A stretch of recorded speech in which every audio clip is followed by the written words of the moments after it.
내 몸을 위한 건강 노하우 닥터하우스에서 전해드릴게요. 안녕하세요. MC 이정수입니다. 안녕하세요. 흉부외과 전문의 김병준입니다.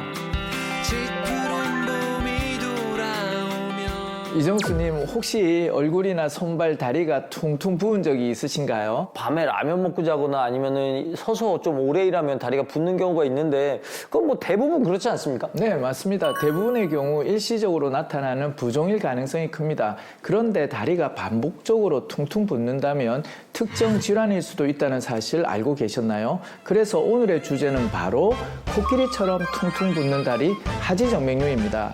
하지정맥류가 정확히 뭡니까? 하지정맥류는 다리 정맥 안에 있는 판막의 기능 저하로 심장으로 올라가야 할 혈액이 다리 아래로 역류하면서 나타나는 질환입니다. 특히나 하지정맥류의 류는 혹이라는 뜻으로 정맥 혈액이 역류하고 정체하면서 혈관이 확장되어 혹처럼 커지고 부푼 모습을 의미합니다. 그러면 코끼리 다리처럼 이렇게 퉁퉁 붓는 증상만 있는 건가요?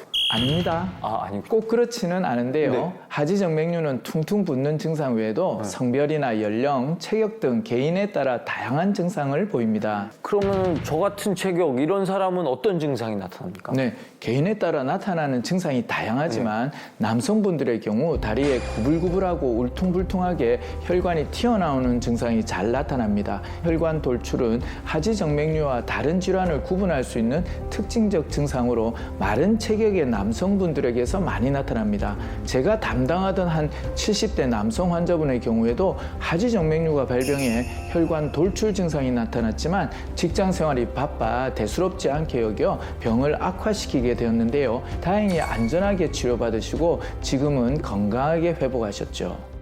여성의 경우는 어떤가요? 여성의 경우 임신, 출산을 비롯한 여성 호르몬의 영향으로 하지정맥류 발병률이 남성보다 좀 더 높은 편인데요.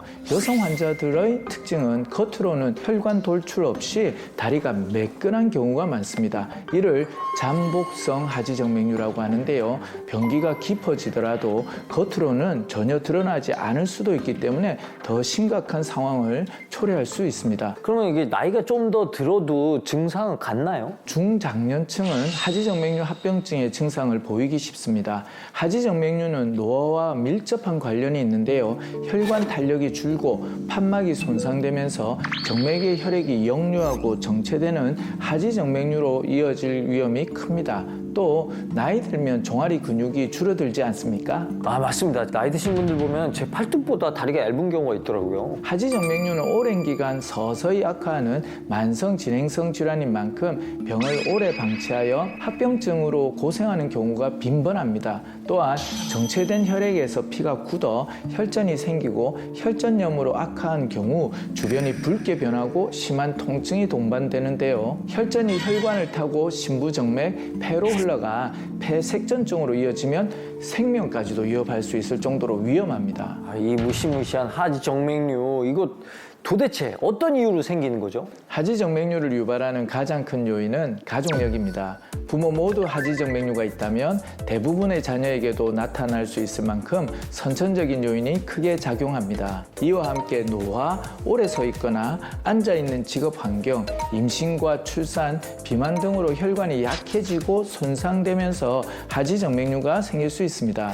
하지정맥류를 겪는 분들이 많이 있나요? 건강보험심사평가원 통계에 따르면 지난 2021년 하지정맥류로 내원한 환자는 24만 7,964명, 2022년에는 25만 5,033명에 달했습니다. 그러면 하지정맥류 치료법을 좀 알아봐야 될 것 같아요. 검진으로 비정상적인 혈액의 역류가 관찰되었다면 하지정맥류가 발생한 원인 혈관을 제거하거나 폐쇄하는 근본 치료가 이루어져야 합니다. 가장 대표적인 것이 레이저 정맥 폐쇄술인데요.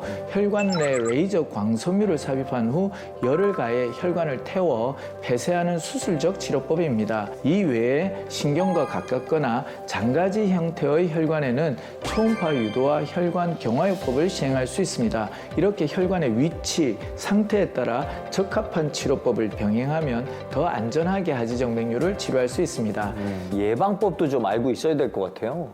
요즘 오래 앉아 있는 분들 참 많죠. 그런데 오래 앉아 있는 것은 하지정맥류로 가는 지름길입니다. 다리의 혈액순환이 원활하도록 스트레칭을 하는 것이 좋습니다.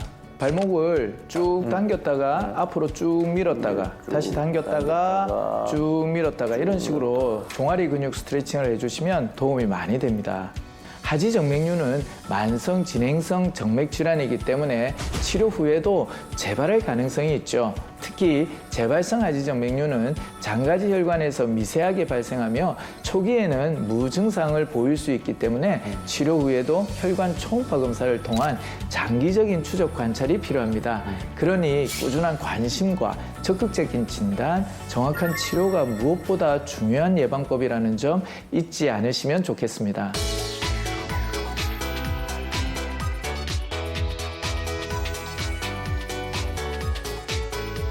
자, 오늘 하지정맥류의 정체부터 치료법, 예방법까지 알려주신 김병준 선생님, 감사합니다.